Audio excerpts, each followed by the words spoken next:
हम अक्सर ये देखते हैं कि लोग एक दूसरे को देखकर घृणा करते हैं, उसे नापसंद करते हैं, उनके प्रति उनके मन में भेदभाव की भावना रहती है, जो कि हर तरह से गलत है।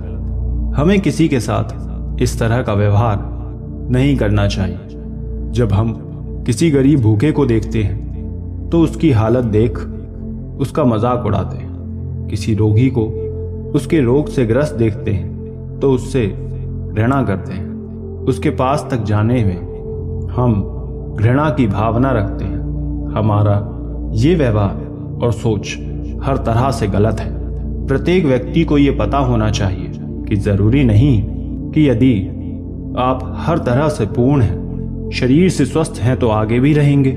नहीं, आप स्वयं कब किस स्थिति में हो जाओ कोई नहीं जानता। फिर आपके साथ भी वही होगा जो आप दूसरे के साथ करते हैं। तब वो भी आपको घृणा की दृष्टि से ही देखेंगे। इसलिए दूसरे के साथ इस तरह का व्यवहार करने से पहले हमें स्वयं को भी उस जगह रख लेना चाहिए। इसी से संबंधित आज की ये कहानी है। कहानी में आप खो जाएं उससे पूर्व वीडियो को लाइक और चैनल को सब्सक्राइब करके कमेंट में नमो बुद्धाय जरूर लिखना। बहुत पुरानी बात है। एक संत हुआ करते थे। वो बड़े विद्वान थे और प्रख्यात थे। वो अपने उपदेशों और ज्ञान के लिए बहुत प्रख्यात थे। सभी उन्हें काफी माना करते थे। वो संत हमेशा अपने शिष्यों को ये सीख देते कि सदा सत्य बोलो, सत्य के मार्ग पर चलो, कभी दूसरे का बुरा ना सोचो। प्रत्येक व्यक्ति को स्वयं का आचरण इस प्रकार बनाना चाहिए। मार्ग में मिले प्रत्येक प्राणी की सहायता करनी चाहिए। उसके दुख को समझने का प्रयास करना चाहिए। उन्होंने सदैव अपने शिष्यों और उनके पास सभी लोगों को यही शिक्षा दी थी। वो संत अपने आश्रम में अपने शिष्यों के साथ रहा करते थे। संत प्रतिदिन अपने शिष्यों के साथ आश्रम के पास स्थित एक नदी किनारे स्नान करने जाया करते थे। एक बार वो प्रतिदिन की तरह नदी किनारे स्नान करने गए हुए थे। उनके साथ उनके कुछ शिष्य भी थे। स्नान कर जब संत और उनके शिष्य वापस लौट रहे थे तो वो वहीं नदी के पास बने एक वृक्ष की तरफ देखते हैं। वहां एक गरीब व्यक्ति बैठा हुआ था, जिसके बदन पर फटे पुराने कपड़े थे, एक लाठी और शरीर पर कुछ जख्म भी थे। वो यूं ही वहां पर बैठा हुआ था। जब शिष्यों ने उस व्यक्ति को देखा तो आगे बढ़ जाते हैं। संत भी उस दिन आश्रम चले गए। अगले दिन जब पुनः संत और उनके शिष्य नदी किनारे स्नान करने जा रहे थे तो संत ने स्वयं के हाथ में एक बाल्टी ले ली। ये देख शिष्य ने पूछा कि गुरुवर, आप इसे कहाँ लेकर जा रहे हैं? संत ने उत्तर दिया, नदी किनारे। शिष्य ने इस ओर अधिक ध्यान नहीं दिया और स्नान करने चले गए। स्नान करने के बाद जब वो आश्रम के लिए निकलते हैं तब संत उस बाल्टी में भर के पानी लेते हैं और उस गरीब व्यक्ति के समक्ष जाकर उससे कहते हैं कि आप इस पानी से स्नान कर लें। मैं जानता हूं कि आप अपने पैर के घाव के कारण वहां तक जाने में असक्षम हैं। गरीब व्यक्ति संत की तरफ देखने लगता है और उसी पानी से स्नान करने लगता है। स्नान करते समय संत भी उसकी सहायता करने लगते हैं। दूसरी तरफ संत के शिष्य मार्ग में आगे पहुंचकर देखते हैं कि गुरुदेव साथ नहीं है। वो उन्हें ढूंढते हुए पुनः वापस जाते हैं और उस नदी किनारे देखते हैं कि वो उस गरीब व्यक्ति को स्नान करवा रहे हैं। ये देख वो हैरान हो जाते हैं कि वो ये सब क्या कर रहे हैं, लेकिन कोई कुछ नहीं कहता। संत आश्रम लौट अपने अन्य कार्य में लग जाते हैं। शाम को वो रोज स्वयं के भोजन में से आधा हिस्सा उस गरीब को ले जाकर खिला देते हैं। ये देख शिष्यों को बड़ी हैरानी होती है। कि संत स्वयं कम खाकर क्यों उसे इतना सब दे रहे हैं। किसी शिष्य को ये बात समझ नहीं आ रही थी। सभी शिष्य संत को ऐसा करते देख आपस में हमेशा ये चर्चा करते हैं कि वो इतने बड़े प्रख्यात संत हैं। दूर दूर से लोग उनके शरण में आते हैं, दर्शन करते हैं और वो स्वयं एक गरीब रोगी के पास जाते हैं। उन्हें उसमें ऐसा क्या दिख गया जो वो उस गरीब की इतनी सेवा करते हैं। हम तो उसके पास भी ना जाएं। वो एक रोगी है, उसके शरीर पर न जाने कितने घाव हैं, ना ही वो स्वच्छ रहता है। संत कैसे उसे आसपास बर्दाश्त करते हैं। हमसे ये कभी नहीं होगा। ये सब विचार उन शिष्य के भीतर थे। सभी उस व्यक्ति से बहुत अधिक घृणा करते थे, लेकिन संत ने प्रतिदिन का ये नियम बना लिया था। वो प्रतिदिन उसे स्नान करवाते, भोजन देते। एक दिन संत को एक गांव में उपदेश देने जाना था। वो एक दिन पहले ही उस गांव के लिए निकल रहे थे। जाते समय उन्होंने अपने सभी शिष्यों से कहा कि कल मैं यहाँ नहीं रहूंगा। आप सभी जब सुबह स्नान करने जाएंगे तो मार्ग में बैठे उस व्यक्ति को भी आपको स्नान करवाना है और थोड़ा भोजन उन्हें दे देना है। ये सुन सभी शिष्यों के मन में ये आने लगता है कि कौन उसके पास जाएगा, लेकिन वो गुरु के सामने हाँ कह देते हैं। संत यात्रा पर निकल जाते हैं। अगले दिन वो सभी शिष्य नदी किनारे स्नान करने तो जाते हैं, लेकिन उस गरीब व्यक्ति को स्नान नहीं करवाते और ना ही उसे भोजन देते हैं। वो उससे इतनी घृणा करते थे कि उसके आसपास भी नहीं जाते। अगले दिन जब संत आश्रम वापस आते हैं तो वो अपने शिष्यों से ये प्रश्न करते हैं कि क्या उन्होंने उस व्यक्ति को स्नान करवाया था, उसे भोजन दिया था। ये सुन शिष्य उनसे झूठ बोल देते हैं। उन्होंने पहले से ये सोच रखा था कि उन्हें गुरुजी से क्या कहना है। वो सभी कहते हैं कि गुरुदेव, कल हम सभी अन्य नदी पर स्नान करने चले गए थे, जिस वजह से उस तरफ नहीं गए। संत पूछते हैं कि भोजन तो दिया होगा। शिष्य कहते हैं कि हम भोजन देने गए थे, लेकिन कल वो वहां नहीं थे। शिष्यों की ये बातें सुनते ही वो उनके तुरंत ही झूठ पकड़ लेते हैं कि वो झूठ कह रहे हैं, क्योंकि व्यक्ति के पांव में घाव था और वो चलने में असमर्थ था। ये बात संत पहले से ही जानते थे, लेकिन उनके शिष्यों को ये नहीं पता था। तब वो किसी से आगे कुछ नहीं कहते। बाल्टी लेकर नदी किनारे जाते हैं। वो व्यक्ति वहीं बैठा हुआ था। वो पहले जाकर उसे स्नान कराते और स्वयं स्नान करके वापस आते और सभी शिष्यों को उपदेश देने बैठ जाते हैं। संत महाराज अपने उपदेश के समय कहते हैं कि व्यक्ति को कभी झूठ नहीं बोलना चाहिए। असत्य के मार्ग पर चलना आपके लिए ही हानिकारक होता है। ये सुन वो सभी शिष्य समझ जाते हैं कि गुरुजी ये जान गए हैं कि उन्होंने झूठ कहा। तभी एक शिष्य उनसे कहता है कि गुरुदेव, क्या मैं आपसे कुछ पूछ सकता हूं? ये सुन संत कहते हैं, क्या पूछना है आपको? पूछो। तब वो शिष्य कहता है कि ये सत्य है कि हमने अभी आपसे झूठ कहा, हमें ये नहीं करना चाहिए था, लेकिन मैं आपसे ये जानना चाहता हूं कि उस गरीब व्यक्ति में ऐसा क्या है जो आप उसकी इतनी सेवा करते हैं, उसके विषय में सोचते हैं। वो तो एक रोगी व्यक्ति है, आप उसके आसपास कैसे रहते हैं? क्या आपको घृणा नहीं आती? ये सुन संत जी कहते हैं कि यदि आज उस व्यक्ति के स्थान पर तुम होते और कोई तुमसे घृणा करता तो तुम्हें कैसा लगता?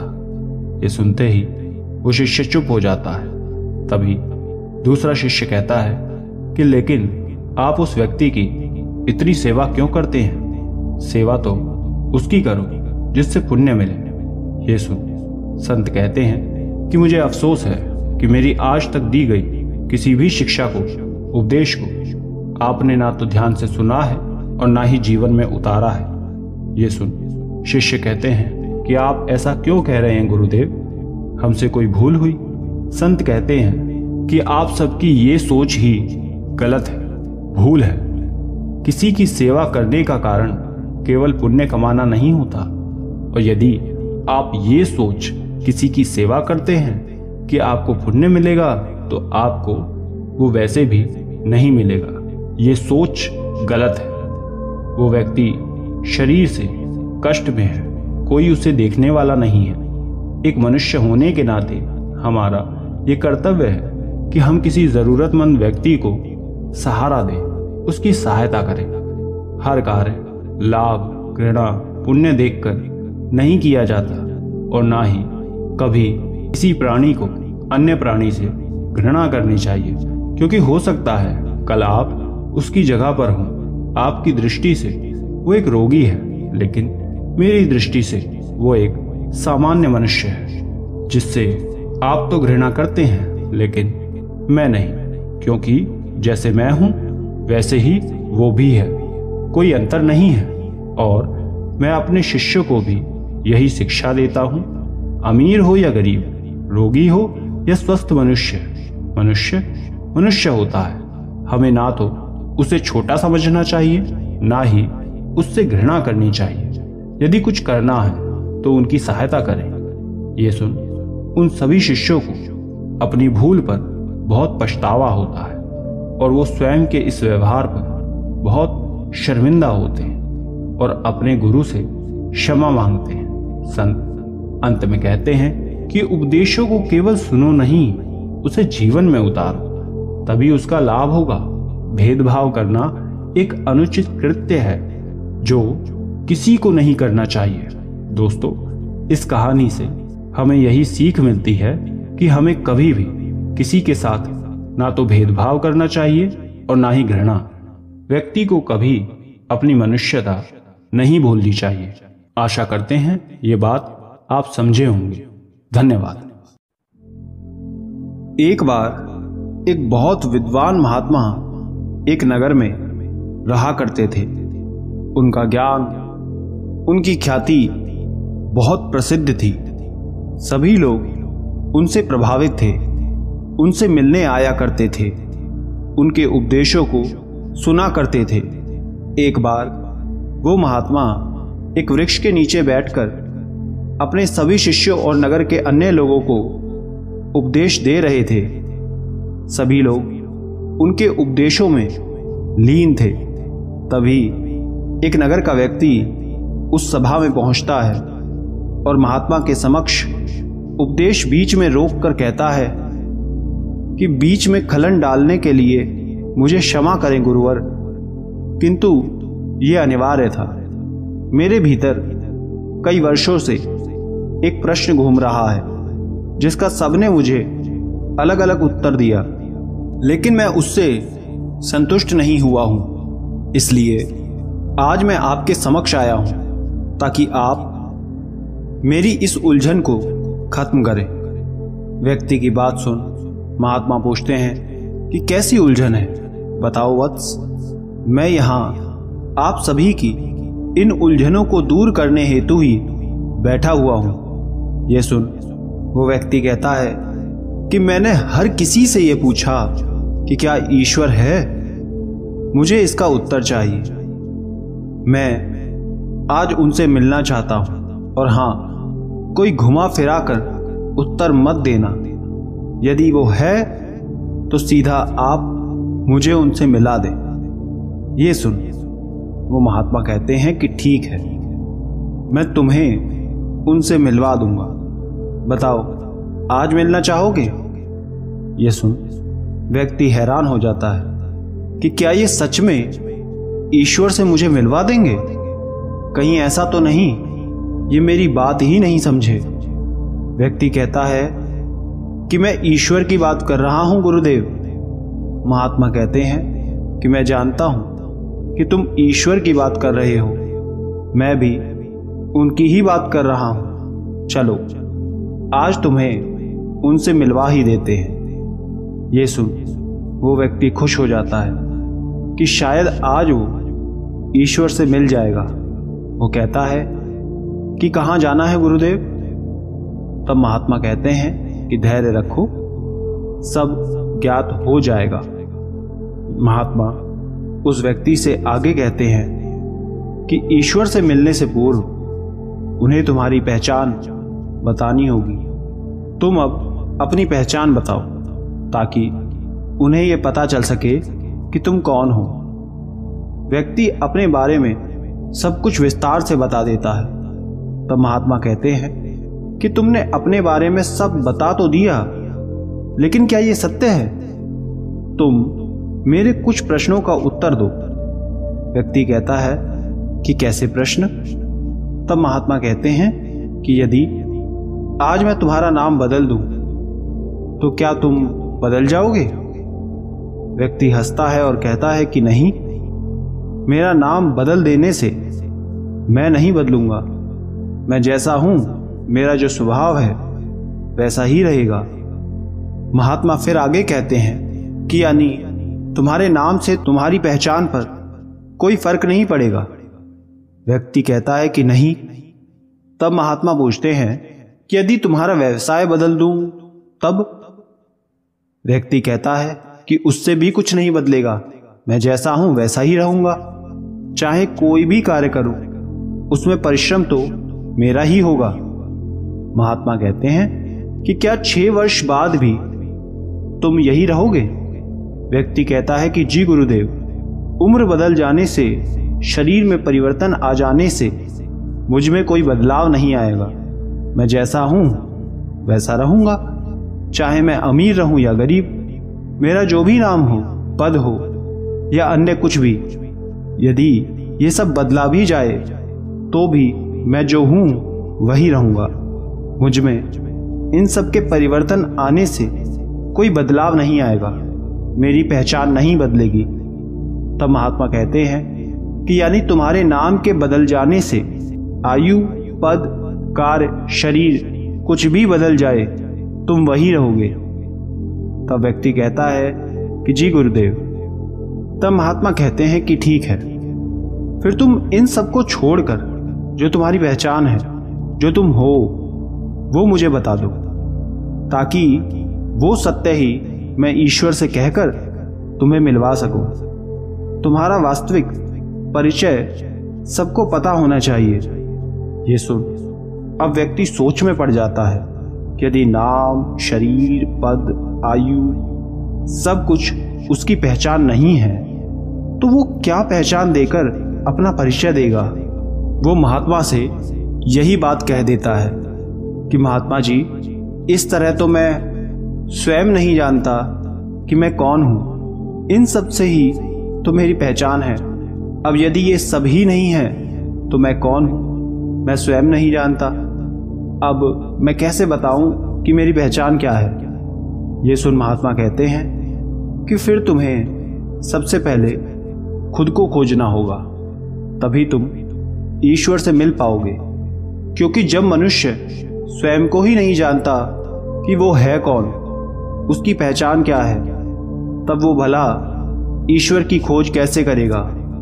जब व्यक्ति स्वयं को खोज लेगा, स्वयं की पहचान कर लेगा कि वो स्वयं क्या है, उसके भीतर क्या है, उस दिन उसे ईश्वर की पहचान भी मिल जाएगी। लेकिन शुरुआत स्वयं से करनी पड़ेगी। ये सुन व्यक्ति कहता है कि ये आप क्या कह रहे हैं महात्मा? तब महात्मा उसे समझाते हुए कहते हैं कि किसी भी प्रश्न का उत्तर यदि हम स्वयं के भीतर खोजें तो वो हमें अवश्य मिल जाता है। यदि तुम्हें भी तुम्हारे प्रश्नों के उत्तर चाहिए तो उसके लिए तुम्हें स्वयं के भीतर उतरना होगा, स्वयं को जानना होगा। तब तुम्हें तुम्हारे सभी प्रश्नों के उत्तर मिल जाएंगे। व्यक्ति पूछता है कि किंतु स्वयं के भीतर कैसे गुरुदेव? ये कैसे संभव है? महात्मा कहते हैं बिल्कुल संभव है। व्यक्ति का प्रयास सब आसान कर देता है यदि वो सच्चे मन से करे तो। और इसका सबसे आसान मार्ग ध्यान है, जो मैंने सदैव बताया है। जब व्यक्ति ध्यान, मौन की अवस्था में जाता है तब वो जो कुछ भी अनुभव करता है तब एक अलग शांति को वो प्राप्त करता है, जो उसे स्वयं को समझने का अवसर देती है, ज्ञान प्राप्त होता है। मैं तुम्हें बस ये समझाना चाहता हूं कि जब व्यक्ति स्वयं को पहचान लेता है तब उसे उन सभी प्रश्नों के उत्तर मिल जाते हैं जिसके लिए वो बाहर भटक रहा होता है, लेकिन वो ये ही नहीं जानता कि ये सभी प्रश्नों के उत्तर उसके भीतर ही हैं, क्योंकि ये प्रश्न भी वहीं से आए तो हल भी वहीं मिलेगा। और तभी वो इधर उधर भटकने लगता है स्वयं से ही प्रयास करने की जगह। यदि वो स्वयं से प्रयास करे तो सभी प्रश्नों के हल उसे मिल जाएंगे। यदि देखा जाए तो इस संसार में प्रत्येक व्यक्ति के भीतर ईश्वर का अंश वास करता है, लेकिन उसे आपको सही मार्ग पर चलते हुए स्वयं खोजना होगा। प्रयास करें तो सब संभव है। जब व्यक्ति स्वयं को जानता है, स्वयं की पहचान करता है, स्वयं के भीतर उतरता है, तब धीरे धीरे वो विचारों की शून्यता और ध्यान की गहनता में पहुंच जाता है। और तब मनुष्य स्वयं के भीतर पहुंचकर प्रश्न का उत्तर खोज ही लेता है, स्वयं के भीतर ही ईश्वर को भी खोज लेता है। तब उसे हर जगह वो दिखते हैं। तुम्हें भी सारे प्रश्नों के उत्तर मिलेंगे, लेकिन प्रयास करोगे तब, स्वयं को पहचान लोगे तब। महात्मा की बात सुन वो व्यक्ति समझ जाता है कि वो उसे क्या कहना और समझाना चाह रहे हैं, और तब वो अपने प्रश्नों के उत्तरों के लिए मार्ग जानकर महात्मा को प्रणाम करके लौट जाता है। दोस्तों, इस कहानी से हमें यही सीख मिलती है कि प्रश्न चाहे जो हो, समस्या चाहे जो हो, वो उत्पन्न यदि आपके भीतर से हुई है तो उसका हल भी वही होता है। आवश्यकता है तो स्वयं से प्रयास करने की, स्वयं के भीतर झांकने की। आपको हर प्रश्न का उत्तर मिल जाएगा। आपको कहीं भी भटकने की आवश्यकता नहीं पड़ेगी। एक बार एक व्यक्ति किसी महात्मा से पूछता है कि महात्मा जी, मेरे जीवन में सारी सुख सुविधाएं, सब कुछ है, लेकिन फिर भी मैं दूसरों से ईर्ष्या क्यों करता हूँ? मेरे मन में ये ईर्ष्या का भाव क्यों पैदा होता है? वो महात्मा कहते हैं कि क्या तुम सच में अपने भीतर से ये ईर्ष्या का भाव खत्म करना चाहते हो? वो व्यक्ति कहता है कि जी महात्मा, मैं अपने पूरे जीवन से पूरी तरह से ये ईर्ष्या का भाव खत्म करना चाहता हूँ, क्योंकि इस ईर्ष्या ने मेरे जीवन को नरक बना दिया है। ये सुन वो महात्मा कहते हैं कि तुम्हारी सबसे बड़ी सफलता यही है कि तुम स्वीकार कर रहे हो कि तुम्हारे भीतर ईर्ष्या है। बहुत से लोग तो ये स्वीकार ही नहीं करते। वो ये तो देखते हैं कि उन्हें पीड़ा है, लेकिन वो उस पीड़ा का कारण नहीं देख पाते कि ये पीड़ा आखिर किस कारण से है। वो महात्मा उस व्यक्ति से पूछते हैं कि ये बताओ, जब तुम किसी गरीब को देखते हो तो तुम्हारे भीतर क्या भाव उत्पन्न होता है? वो व्यक्ति कहता है कि दया का भाव। फिर महात्मा उससे पूछते हैं कि यदि तुम किसी अमीर धनवान व्यक्ति को देखते हो तो तुम्हारे भीतर क्या भाव उठता है? वो व्यक्ति कहता है कि जब मैं किसी अपने जैसे धनवान व्यक्ति को देखता हूं तो मेरा मन करता है कि मैं उससे और अधिक धन कमाऊं और अमीर बन जाऊं। तब महात्मा पूछते हैं कि और यदि तुम्हारे सामने व्यक्ति तुमसे अधिक धनवान है तो तुम्हारे भीतर क्या भाव उठता है? तब वो व्यक्ति कहता है, तब मुझे लगता है मैं कैसे भी करके स्वयं से उसे पीछे छोड़ दूं, उसे आगे ना बढ़ना। फिर वो महात्मा कहते हैं कि जब तुम उस सामने वाले व्यक्ति की बराबरी नहीं कर पाते तब तुम्हारे मन में क्या भाव आता है? वो व्यक्ति कहता है, तब मुझे उस व्यक्ति से ईर्ष्या होने लगती है। तब वो महात्मा कहते हैं कि बस इसी तरह ईर्ष्या का जन्म होता है। ईर्ष्या का अर्थ होता है अधूरापन। जब तुम्हें ये लगने लगे कि सामने वाले के जीवन में कोई कमी नहीं है, तब तुम उस व्यक्ति से ईर्ष्या करने लगते हो, क्योंकि तब तुम्हें लगता है कि उसके पास तुमसे कुछ ज्यादा है, जबकि वो भी इसी काम को किसी और के साथ कर रहा है। तब वो व्यक्ति महात्मा से पूछते हैं कि महात्मा जी, मुझे ये तो समझ आ गया कि ईर्ष्या होती क्या है, लेकिन मुझे ये नहीं पता कि ईर्ष्या खत्म कैसे होती है। आप मुझे ये बताएं। तब वो महात्मा कहते हैं कि ईर्ष्या का जन्म तुलना करने से होता है। जब तुम किसी दूसरे से तुलना करने लगते हो और स्वयं से ज्यादा उसके पास देखते हो, तब तुम्हें अपने भीतर ईर्ष्या नजर आती है।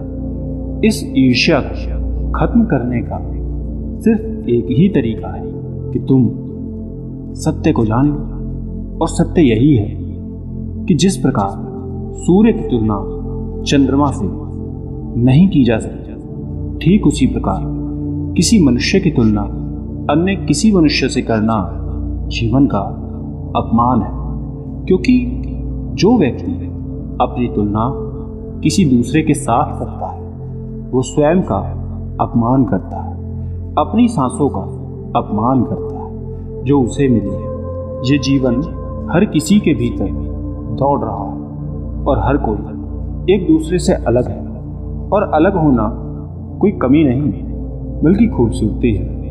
तब वो व्यक्ति उन महात्मा से कहता है कि महात्मा जी, ये सत्य सुनने में तो बहुत अच्छा लगता है, लेकिन इसे जीवन में उतारना बहुत ही ज्यादा कठिन है। तब वो महात्मा कहते हैं कि इसलिए कहा जाता है कि सत्य को केवल सुनो नहीं बल्कि उसे अनुभव करो।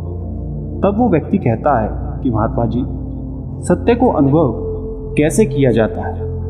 तब महात्मा कहते हैं कि जिस प्रकार तुम्हें अनुभव है कि आग का स्वभाव जलाना होता है, पानी का स्वभाव प्यास बुझाना होता है, ठीक उसी प्रकार इस मन का स्वभाव पता होना चाहिए। तुम्हें पता होना चाहिए कि ये मन कब किस तरह की चाल चलता है, क्योंकि ये मन ही है जो तुम्हें किसी और से तुलना करने पर मजबूर करता है, किसी से ईर्ष्या करने पर मजबूर करता है। वो व्यक्ति उन महात्मा से पूछता है कि महात्मा जी, इस मन का स्वभाव कैसे पता चलेगा? तब वो महात्मा कहते हैं, ध्यान के द्वारा। ध्यान ही एकमात्र ऐसा रास्ता है जिस पर चलकर आप अपने मन को, उसके भाव को समझ सकते हैं। वो व्यक्ति कहता है, परंतु ध्यान करना तो बहुत ज्यादा कठिन है। तब वो महात्मा कहते हैं कि ध्यान करना तो कठिन है, लेकिन उसे होने देना बहुत सरल है। वो व्यक्ति कहता है कि महात्मा जी, ध्यान होने देने का क्या अर्थ है? वो महात्मा कहते हैं, जब तुम ध्यान करने का प्रयास नहीं करते हो, तब ध्यान खुद ब खुद होता है। जिस प्रकार सांसें खुद ब खुद चलती हैं, वो महात्मा उस व्यक्ति से कहते हैं कि क्या तुम बिना कुछ किए एक जगह बैठ सकते हो? तब वो कहता है, हाँ, मैं बैठ सकता हूं। वो महात्मा कहते हैं कि बस ध्यान के लिए इतना ही प्रयास करना चाहिए, बाकी उसके भीतर जो भी होता है उसे उसके हाल पर छोड़ दो। यदि तुमने इतना कर लिया तो ध्यान तुम्हारे लिए आसान है। ध्यान रहे, ध्यान तुम्हें करना नहीं है, उसे बस होने देना है। दोस्तों, आपने क्या सीखा कमेंट करके जरूर बताना। धन्यवाद।